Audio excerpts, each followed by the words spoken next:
కామారెడ్డి జిల్లా జుక్కల్ నియోజకవర్గంలో మండల కేంద్రంలో సర్వే నెంబర్ 321లో 4 ఎకరాల భూమి ఉందని ధరణిలో కొందరు అక్రమ మార్గంలో వెళ్లి రిజిస్ట్రేషన్ చేయించుకుని వారికి బ్యాంకు నుండి రైతు బంధు రుణమాఫీ వస్తున్నాయి. దీనిపై జవాన్ ఇంటికి సెలవు సమయంలో వచ్చిన తరుణంలో తహసీల్దార్ హిమబిందును వివరణ కోరగా పూర్తి వివరాలు ఇవ్వలేదు. జుక్కల్ ప్రాంతంలో ఇలా చాలా చోట్ల అక్రమ భూమిని వశం చేసుకునేందుకు చాలా పాటుపడుతున్నారని ఇకనైనా అధికారులు స్పందించి ధరణిలో రిజిస్టర్ అయిన బోగా భూమి పట్టాలను తొలగించాలని అన్నారు.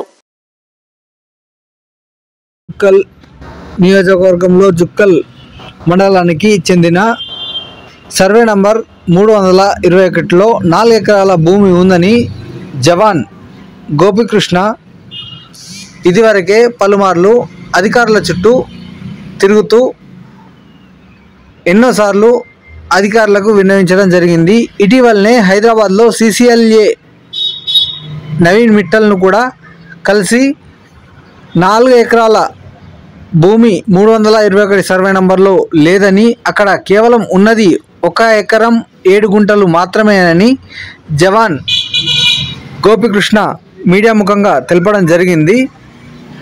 ఇంతవరకు కామారెడ్డి కలెక్టర్ ఆశీష్ సంగ్మాన్ను కూడా కలిసి వినతిపత్రం సమర్పించడం జరిగిందని, దీనికి కారకులైన వారిని వెంటనే